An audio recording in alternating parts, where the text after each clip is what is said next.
How you know it's about to be some mess? When you take your glasses off to clean your glasses, but then you still reach to take your glasses off to clean your glasses? Girl, it's only 3 minutes into my day, and I'm already a hot mess. But that's how the world goes.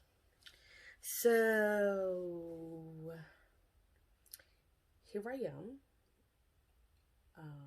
recording myself to tell the story of our journey, of my journey of caregiving for now both my parents.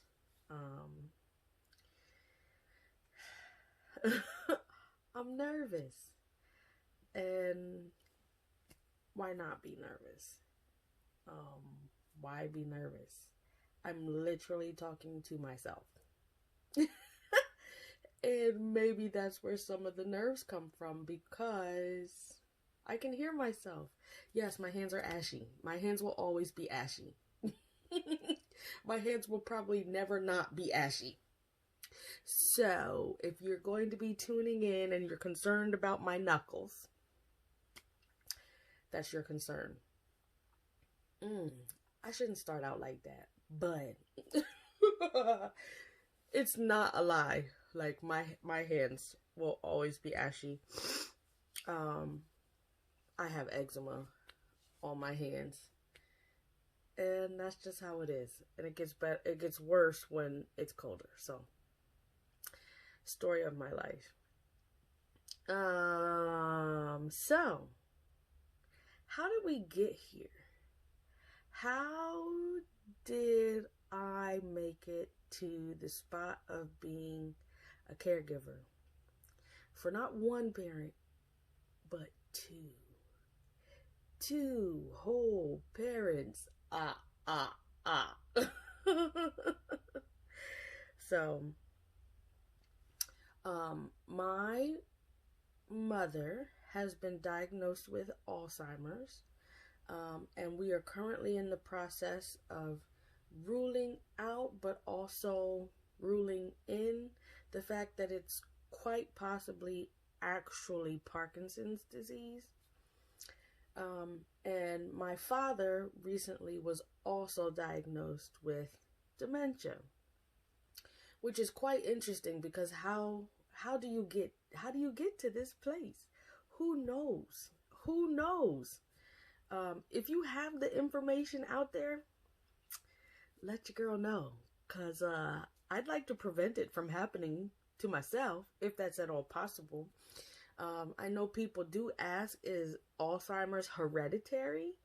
And from the research that I have done, there are certain forms of Alzheimer's that can be hereditary. However, we also don't know. And Alzheimer's is one of those things that just happens over time. A lot of people believe that after a certain age, just certain behaviors or certain mental, I want to say mental behaviors, but certain mental capacities shift because of old age. And I'll get into that a little bit when I talk about my dad too. However, let's start at the very beginning. So, we started noticing some changes in my mom way long time ago. It's quite possible that she had early onset dementia when she was in her 60s. However, I'm black. I don't know what that means with anything. Yes, I do. I'm black. And so while my mom would always, as soon as I got a cold, she was like, oh, as soon as my nose started running, she was like, I'm taking you to the doctor right now. Her, on the other hand, she could be half dead before she went to the doctor. So I think a lot of things with with her care, she kind of, if I don't know about it, then it doesn't exist. So, like I said, we had some concern about her, like, memory processing in her 60s, for sure. Um, but it was always, no, no, no, there's nothing wrong with me. I'm just forgetful. Because remember, these things could be natural occurrences in older people. Sometimes they just get forgetful. But this was too consistent for it to be just forgetfulness. Not only was she forgetful, but she was repetitive. And now that had been occurring for as long as I can remember. And I know, like, growing up, I just thought my parents liked to repeat themselves. Like, they like to hear what they're saying, or maybe they felt like I wasn't understanding what they were saying, and so they had to say it 7 different times, 10 different times, 20 different times. They had to say it to me 4 times in one conversation, and I'm like, I get it. Okay, wait, let me back up a little bit too and say, my parents are older. My dad was 42 when he had me, and my mom was 37. So they are older. So some of the things that I experienced as a child, I think could be because they were older parents. In regards to interactions and repetitiveness and adult behavior, I don't know. I don't want to say adult behaviors. That sounds weird. That's not what I meant at all. This is so nerve-wracking. So my mom was repetitive. It really became a concern to me when in 2011, so 9 years ago, it really became a concern to me. I moved into my own house down in North Carolina. My mom would come and visit me every once in a while. And when she came down, friends that had known her from college would say, Keva, is everything all right with your mom? And I'd say, I think so, but I'm also not sure. So, yeah, 9 years ago, she was in her 60s. 63. So, I don't know. You kind of tiptoe around it and say you don't really want to say anything because you know she's going to say, I'm fine. There's nothing wrong with me. But at the same time, you're like, but something is happening. And I don't know what to do but to say something is happening. However, I will also say that I was raised by a black woman. And you don't question your black mama. So I just let it happen.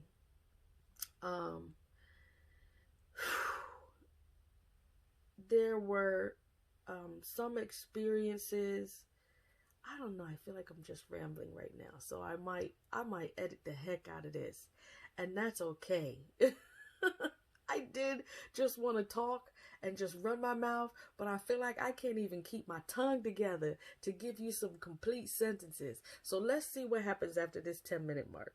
So 9 years ago, I moved into my house. My mom would come down to North Carolina and visit us quite often.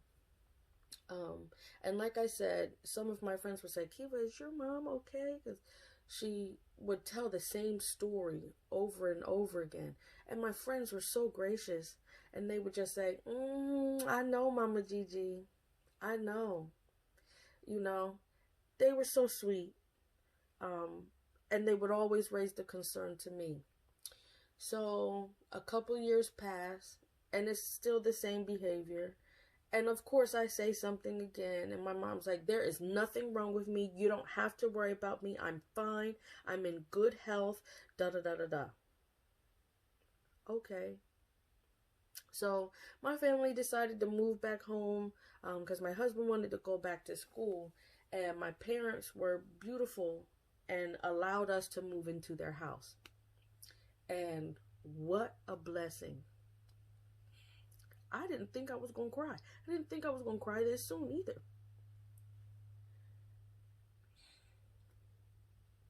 But what a blessing.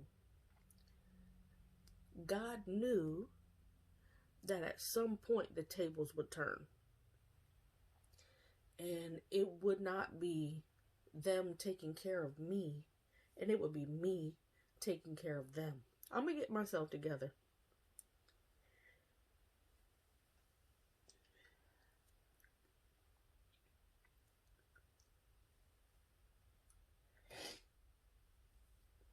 It's too soon to be crying, girl. You're only 10 minutes in.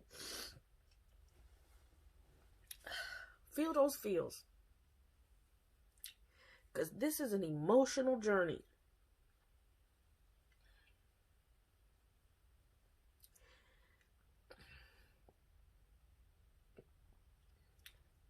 It has its good days. It has its good moments. But it is tough.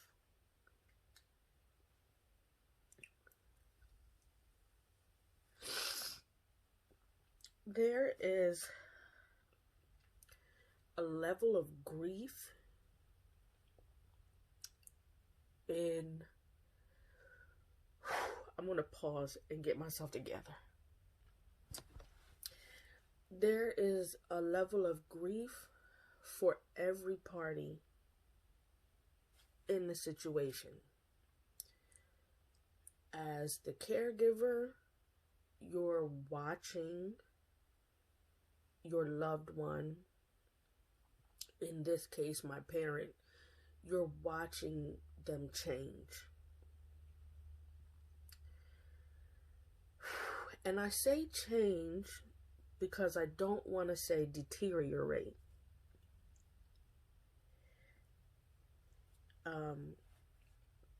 In finding a second opinion and thinking that it's Parkinson's, it's helped us shift our thought process, my thought process, and recognize that my mommy is still here.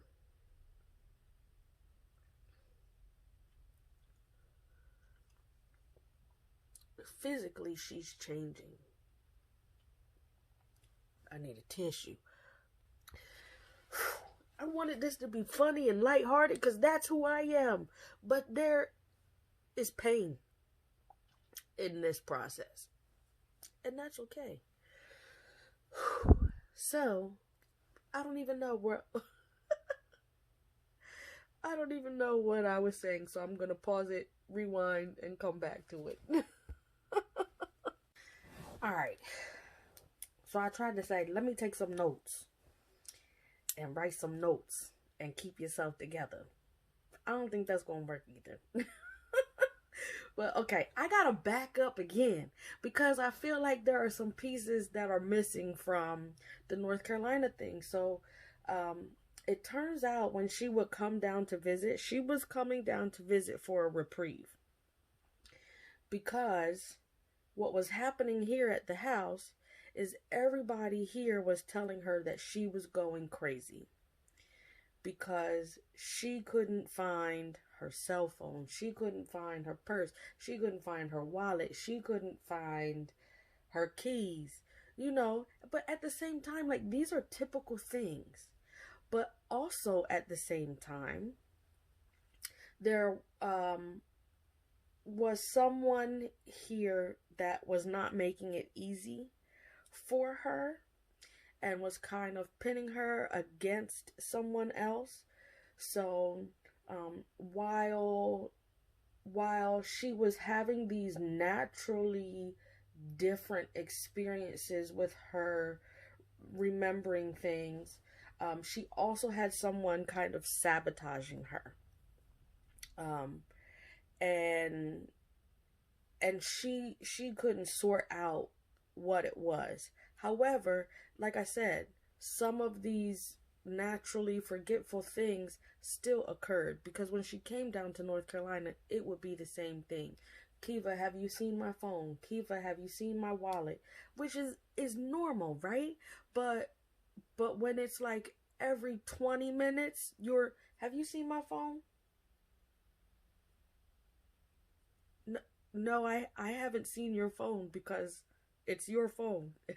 And I'm not looking for your phone. I'm not using your phone, but I can help you find it. That's all that I can do. But another thing that she would do that was kind of like a, a telltale sign is she was becoming more reclusive. So my mommy is a very outgoing person. She loves people. She loves talking to people. She loves interacting with people. When I was younger, she used to tell me all the time, Keva, anywhere I go, I'm the life of the party. And that would not be a lie. And she said, I could go to a party and everybody would be drinking their alcohol and their beers. All I need is a Coke. And that's all she drank as I was growing up was her Cokes. And she would go. So I could only imagine her in a social setting at a young age, because she was always rambunctious. But like I said, I'd started to notice that she started to become reclusive, even when she came down to North Carolina. So, excuse me, in our house, we had a 3-bedroom house, and basically one of the bedrooms was hers. So she would come down, she'd go in the room, she'd close the door, and she'd hang out in the room. And she got to do that and be peaceful. And I'm pretty sure that's why she came down there. Like, she helped me clean up. It was cute. It was beautiful. Until we moved back home to Delaware. And so, like I said before, moving home was a blessing in disguise. So when we moved home, initially my mom was doing the grocery shopping, and that was fine. However, we got to the point where grocery shopping was buying the same thing every time you went to the store, which was like every 3 days. And I'm like, wait a minute. Like, we don't need any more toilet paper. However, that would be helpful in our current situation. Because we have 1 roll of toilet paper left. I need to go shopping. But yeah, so we would end up with 5 corned beefs, because she forgot that she had already purchased the corned beef 2 days ago. So we ate a lot of corned beef for a while. But yeah, it just got to the point where it was like, we have a lot of one thing, but not enough of the things that we need. So how about we can go shopping together? She wasn't having that, because she could still do her grocery shopping. And I'm like, okay, well, do your grocery shopping, sis. But I'm going to go do like the whole house grocery shopping. Like, I'm going to make a list. We're going to start checking stuff off on the list. And then you can get whatever you want to get after that. So, she's watching my kids, and that's fine. But I'm also recognizing that while I'm at work, like, she would call me and say, Keva, what am I supposed to feed the baby? And I'm like, a bottle? Well, where's the bottle? And I tell her where the bottle is, and she'd give him the bottle, I would suppose. And I know that the babies were getting fed. The babies were getting fed. That's not a question whatsoever. The babies were getting fed. So Brayden was 2 and Carson was 4 months. So, and I would only be gone for a short period of time. But they were getting fed, because Carson was a little chunker, okay? And Brayden was eating everything. Now he doesn't want to eat anything. And I'm like, who are these kids? But there were times when I would make the food for the boys, and I'd come home and the food would still be in the refrigerator. And then there were times when I would just let her make the food for the boys, and then she'd say, I didn't know what to give them. And I'm like, what do you mean? What do you mean? So that's when Braden got hooked on rice and gravy. They could both remember to have rice and gravy every single day. Whatever. Like, they're getting fed. I'm sure they ate more than rice and gravy. This is also 6 years ago, so I don't really remember every single detail of 6 years ago. Come on. So,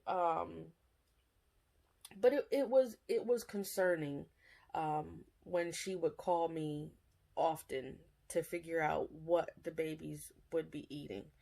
And so she would say, well, why don't you leave me a schedule? So I say, okay, I'm going to leave you a schedule. She wouldn't remember to do it. And I'm like, what's the point in doing a schedule? Like, I took the time to write a whole week schedule with like activities. She said she wanted to take them to the library. She said she wanted to take them to the park. She said she wanted to fix their lunches, fix their dinner if I was going that long because I was in school and Brad was in school or at work as well. And I know that the kids had a really good time with her because she had a daycare at one point. And I know that she had a really good time with the kids. However, she was not sticking to anybody's schedule but her own. I guess. Oh boy, oh boy, oh boy. And now I've just rambled for another 8 minutes and don't know where I'm going with this. But, so she started kind of like retreating from certain activities. And one of them was taking care of the kids. I recognized that it was a lot for her and a lot for her to remember. So I said, well, but at the same time, I wasn't at the point where I was concerned that it was like dangerous. I still don't think that it's dangerous. The kids are older, but yeah. So we got to the point where I said, I think it's time for the boys to be in daycare. So first we started off by taking Braden to daycare. And all she had to do was pick him up. And at this point, I think is when she started being uncomfortable with certain things, i.e. driving.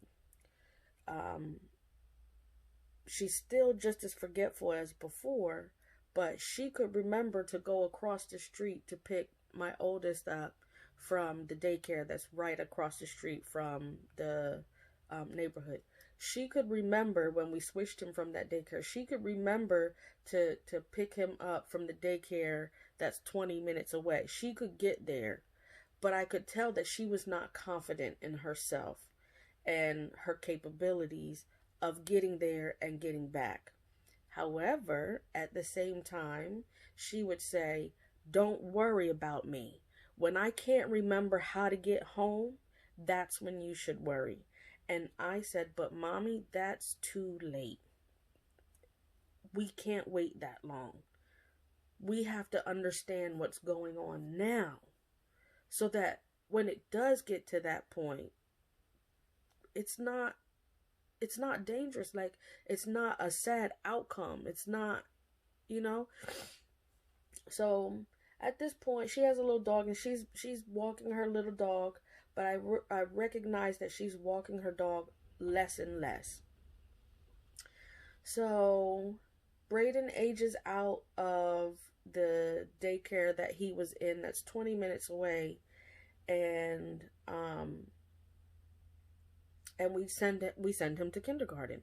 So since we sent him to kindergarten, we said, well, I guess it's time to put my youngest. Oh, wait, my youngest was already in daycare at this point. So when Carson was 3, we put him 2. When Carson was 2, we put him in daycare. So she had to pick both of them up from the same school until Braden went to kindergarten. When Braden went to kindergarten, we changed daycares.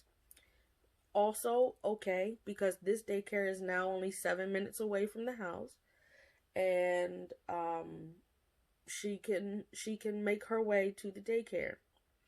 After a year or so, I didn't realize this, but she stopped driving.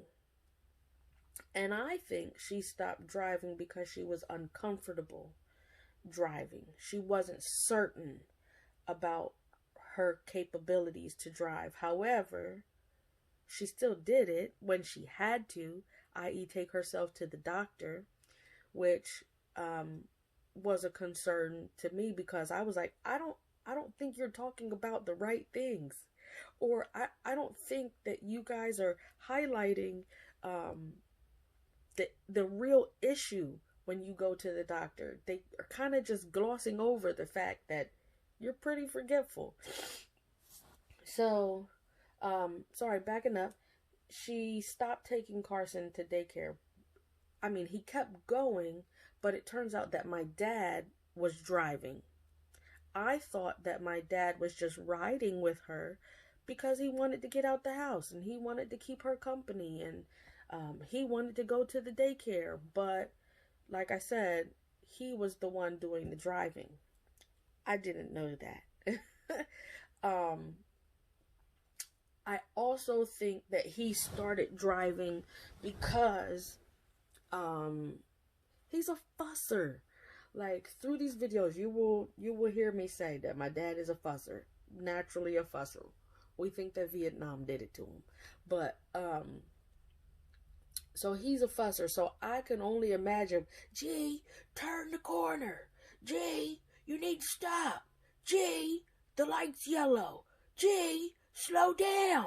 Damn. That's my dad. So I could only imagine that getting on her nerves and she being like, yo, you just drive then. Because that's how she is. She'd be like, you know what you want, fuss? Here, you do it. I'll ride with you, but because that's a whole nother story.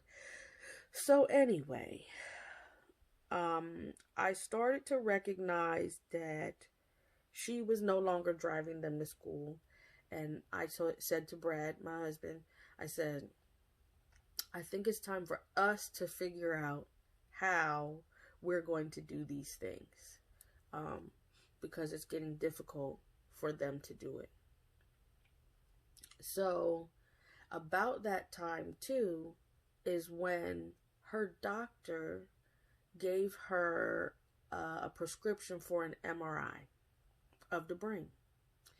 Now, this wasn't her usual primary care doctor. So they're in the same practice, but she would see one doctor on this side, and that doctor is very flippant and just like, okay. So at one point she couldn't get in with him, so she went to see the other doctor, the female doctor. I don't know why I said that. The lady doctor. There's a man doctor and a lady doctor. And she would go to the man doctor, and the man doctor, like I said, is pretty flippant, and just, to me, it was like, if there's a commercial for the medication, one or both of my parents were on it. And I'm like, this is concerning. So, she goes to the lady doctor because she couldn't get in with the man doctor, and the medical assistant recognized that something not right. And the doctor actually said, I'm going to send you to get an MRI. So my mom had a habit of like, when she'd come home from the doctor, she'd say, Keva, here's what the doctor said to me. What does this mean? And I'd always be like, I don't know. I'm not a doctor. I mean, I know I'm intelligent and I know you wanted me to be a doctor, but I'm a music therapist. I don't know what this paper says. What did the doctor say? And she's saying, I don't know. Well, I I don't know how to help you. So then we start this issue where I'm calling the doctor and they're like, I'm sorry, but we can't talk to you. And you know, that's typical. That's normal, right? But she gave them consent for them to talk to me. But they just wouldn't talk to me. So, we worked that out and I got in touch with the medical assistant and I said, I'm just trying to understand why she's going to get an MRI. And so this is 2017, I think. Yeah, that was 2017. So I'm like, I just want to know, was that 2016? It was 2000. No, it was 2017. I don't know. It was a while ago. So I'm like, why do they want her to get an MRI? And the medical assistant is like, well, when she came in, I recognized that she was pretty forgetful. Like, she kept repeating herself. And you're only with the medical assistant for like 10 minutes. So for the medical assistant to be like, does this patient have dementia? In 10 minutes, it's like, you probably have dementia. So then she said, and the doctor wants her to get the MRI to rule out dementia. And I said, okay, that's fine. So I explained that to my mom, and she went into, she became so defensive. There is no way I have dementia. They're wrong. They're wrong. There's nothing wrong with me. I'm not getting an MRI. And I'm like, okay, then don't get an MRI then. It's absolutely all right. However, I think that you should, just to rule it out, just to be on the safe side. So we know how to proceed from here. Like, if it's not dementia, then what is it? So she also has a thyroid issue. And so she would always say, it's my thyroid. And while your thyroid can cause memory problems, this is just a little bit different. And I'm like, yo, my mom has to have dementia. Like, in my mind, I'm like, she's gotta have dementia. This is absolutely what this is. But then I was working at a front desk. I was working a front desk position, and a patient or two would come in, and they would behave very similarly to her. And when I would go through like their medications, I'd say, they're on the same medications as my mom. So I said, okay, maybe it is a thyroid thing. I can get down with that. All right, you don't have to get the MRI. It's probably your thyroid, but then that means that we have to go to an endocrinologist so we can figure out what's going on with your medication, because if it's affecting your memory, it's probably not good for you. Or it's the wrong medication, or it's the wrong dosage, or something. I don't know. I'm not a doctor, but we need to figure this out. And the only way that we can figure this out is to go to the appropriate specialist. However, it's my mom. So she's like, I'm fine with the medications that I'm on and I don't need anything else. And I'm like, all right, G, whatever. So I start working at a nursing facility. And while I was working at this nursing facility, I had to take a dementia training. I had to do the Alzheimer's Association dementia training. And while I'm doing this training, I'm like, yo, this is my mom. Like, this is my mom. So I'm like, I don't want to show her the literature and be like, look, mommy, is this you? Because she's just going to deny it anyway. So we still have the prescription for her MRI. And I'm like, mommy, I think you should get this MRI done. And she's like, I'm not doing it and you can't make me. And I'm like, I'm not trying to force you to do nothing that you don't want to do, but I'm saying though, like, you might want to do this. So now, at this point, my mom's saying, there's nothing wrong with me and you can't make me get that MRI. I got to do my mouth like that because that's how she would talk to me. I'm like, girl, I'm grown. If you don't fix your face. So, but at the same time, my dad is saying, there's nothing wrong with her. She's fine. She's fine. Everything's okay. She's fine. Don't worry about her. She's okay. Mind you, my brother is also saying, nah, man, she good. Like, you bugging. Like, you trying to make something and, you make something out of nothing. Like, everything's good. And I'm like, am I the only one that sees all of these red flags? I'm the only one. And then it didn't help that I got the dementia training. So I'm like, guys, I have certificates in dementia. I think I understand what I'm talking about. I got a couple hours of certificates. But yes, I got certificates. Like, and whenever I'm learning something, I take it seriously. So I'm like, I didn't just do the certification. Like, I'm like, wait a minute, let me get this book about Alzheimer's and dementia, and let me read this information about Alzheimer's and dementia. Let me go to the Alzheimer's Association's website and read everything that they have for us. And I'm going through the checklist, and I'm like, stage 1, stage 2, maybe? Like, we're in this process. Like, this is life. And I was the only one that was saying, this is what it is. And I was the only one willing to face it. And I understand. Here I go with the tears again. And I understand that in finding out that you have dementia, you are losing yourself. I understand that. However, I do know that there are programs, that there's treatment, that there's medication, that there's therapies that you can do that can help you through this process. So we go a whole year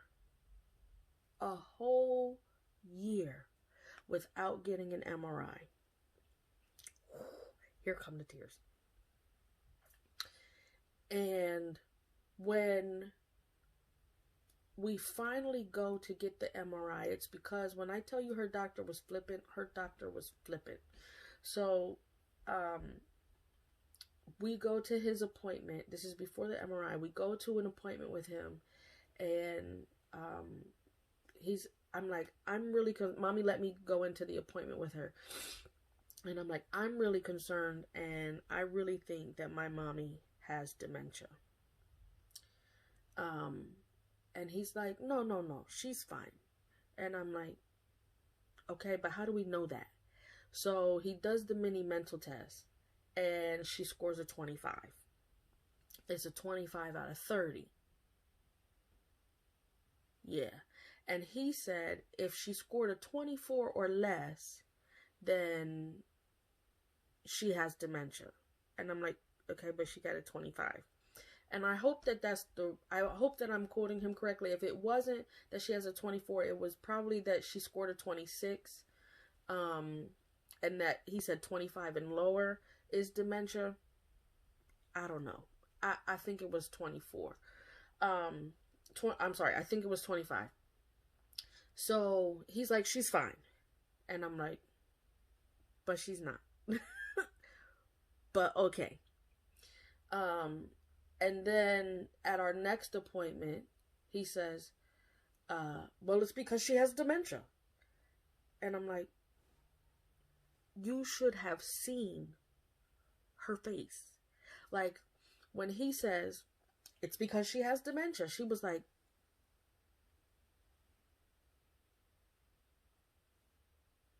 And I'm looking at her, and I promise I watched her shatter. I watched her break. Because this was, to her, this was the first time that she had ever heard her doctor say that she has dementia. And I watched her crumble. That 7-minute ride home was the quietest 7-minute ride ever. So because he said, she has dementia, I said, Mommy, we have the prescription for the MRI. I think that we should just get it done. And I managed to get her to agree to it. I told her that I would be there for every step of it. They gave her some medication to calm her down. And I gave her the medication as it was prescribed on the medicine bottle.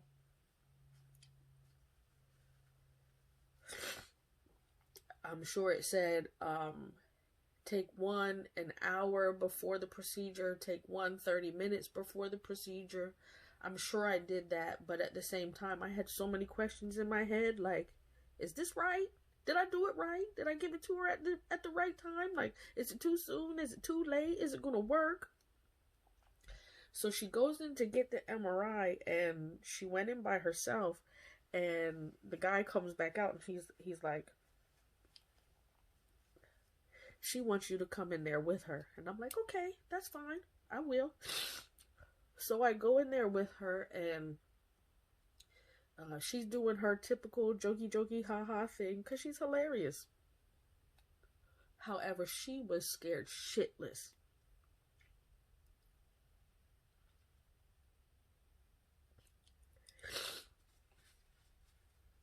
I won't cry in every video, I promise.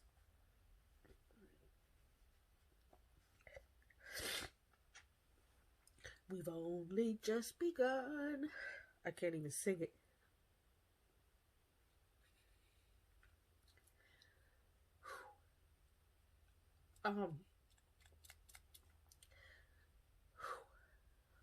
So she lays down on the table, and as she's laying there, she wants me to hold her hand. And I do.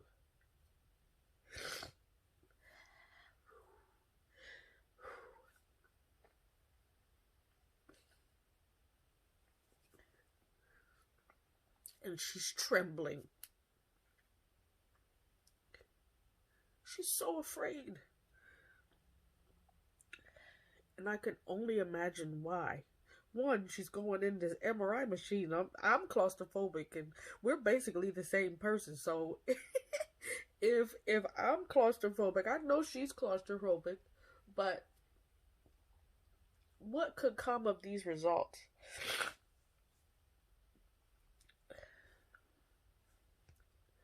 What could come of these results? When she came out that machine, was she a new person?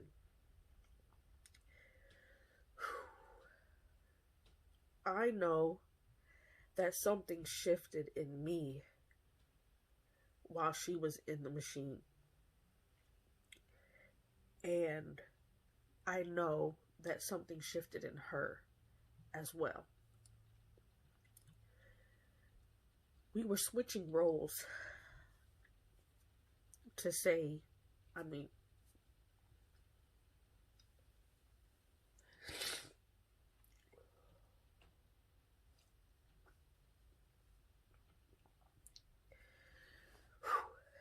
pretty much we were switching roles. And I say that because that's what she would always joke and say, I guess I'm the daughter now. This is my mom.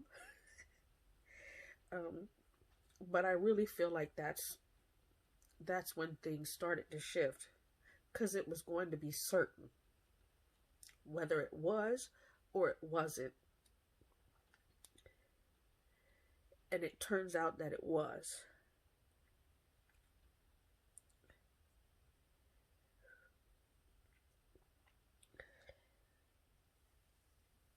I want to stop crying. What we have been speculating for 6 years, that she had dementia or Alzheimer's, was now true.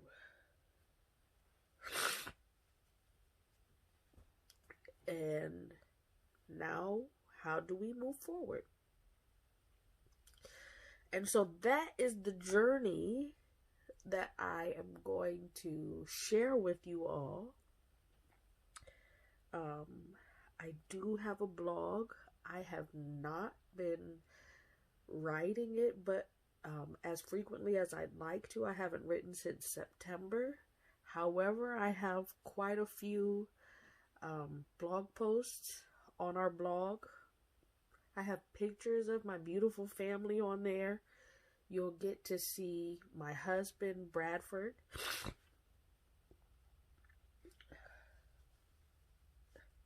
who I affectionately call this guy.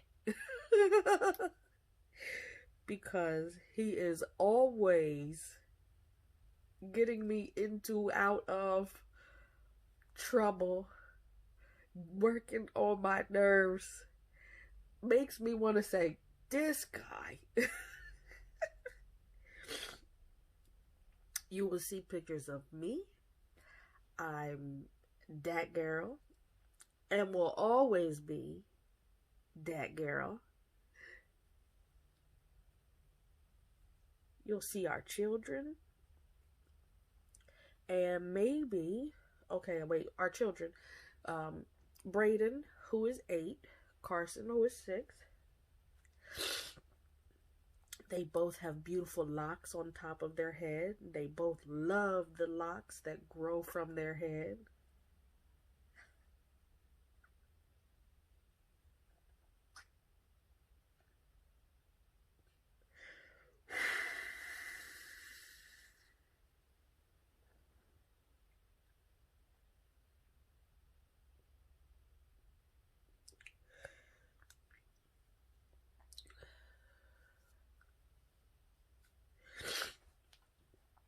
I just hope that one day the world will also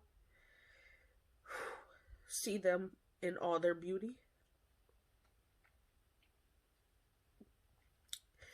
Because they are beautiful black boys. Ooh, I'm not supposed to be crying this much. My nose running, snotting. Ugh. Yup, I just wiped my nose on the camera. And then what? I'm going to do it again. You will probably get to meet my father on our blog. I don't have too many pictures of him up there right now, but I will add some more.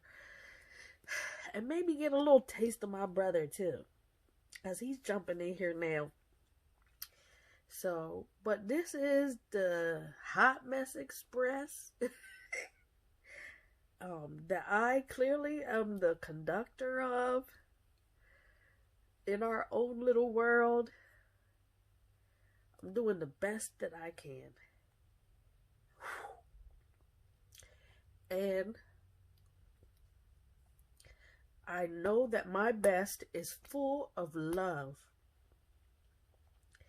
Everything that I do with love.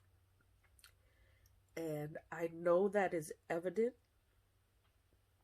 because they let me know.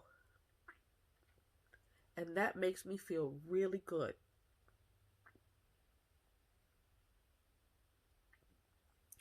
So, thank you for staying and listening to this part of our story. I hope that you will join us again. I plan on doing this once a week. So, hopefully, my Thursdays are going to be spent making these videos, and I'm just going to put it out there. For now, I'm just going to put it out there.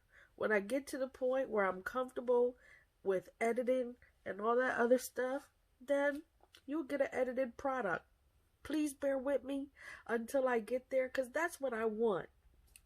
I know perfection is impossible, but I want close to it. We'll see what happens. This thing is going to grow. This thing is going to blossom.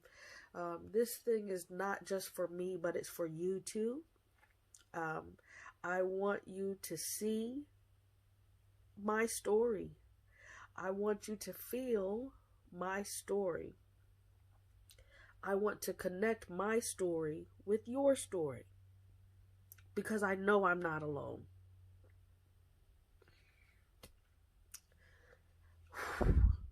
I'm crying again because that brings me joy. I know I'm not alone. So hopefully this video touches you and you can share it with somebody else, maybe. What they say? Like, share, and subscribe. Leave a comment below.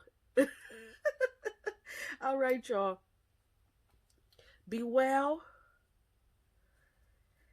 And I'll talk to you later. Bye.